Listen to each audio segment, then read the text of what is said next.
A deadly case of friendly fire. The only man charged is cleared today. A widow asks, where's her justice? Reports from Scott Pelley and Jim Stewart. The Senate votes to raise the national speed limit. And Eye on America. Tonight, a big city police department dealing with an alleged cop killer in its own ranks. This is the CBS Evening News with Dan Rather.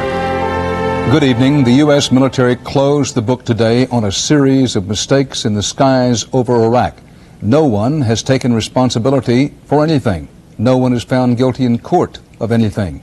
Only one person was tried, a low-level officer, and today a jury of other Air Force officers found him not guilty. Scott Pelley reports.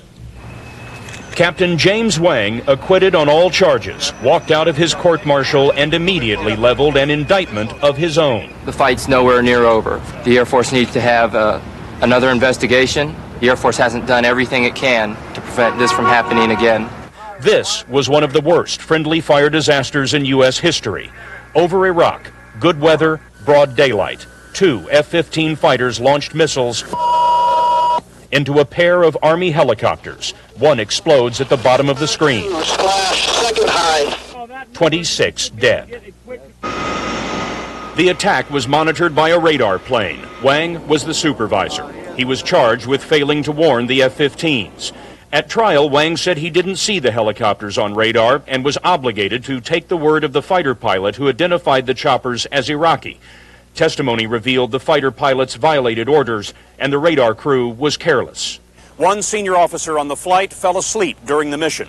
Another, who was assigned to coordinate the radar plane with ground commanders, said he was so unfamiliar with the radar system, he described himself as being like a pig looking at a watch. They're obviously not qualified. The families of the dead are bitter.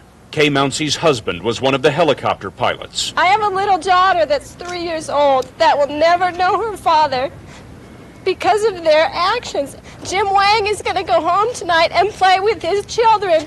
It's been more than a year, but she carries a photo with her, a monstrous picture that does not let her rest. The last picture of her husband. The condition that they sent home the remains of my husband. And these are the pictures that the families have to live with and look at every single day and know what they went through on that accident.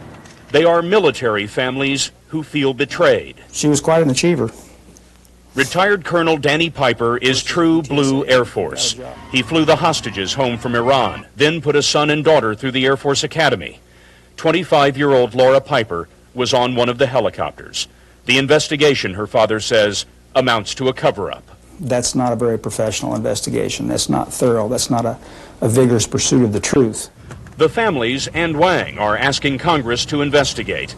But today, for the Air Force at least, it is a case closed, leaving behind many open questions. Scott Pelley, CBS News, Tinker Air Force Base, Oklahoma. 14 months ago, when the series of mistakes and the tragedy became known, the Defense Department's top brass, civilian and uniformed, promised that justice would be done. Today, they said that they've kept their word. Jim Stewart looks back at the investigation. With fond memories.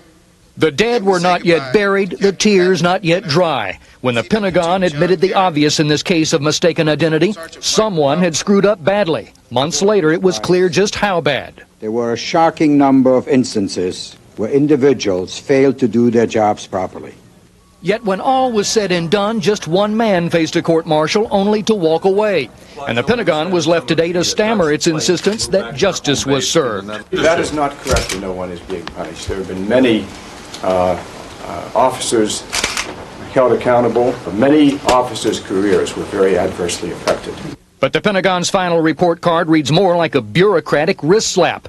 2 letters of admonishment, 5 official letters of reprimand, 1 non-judicial punishment, and the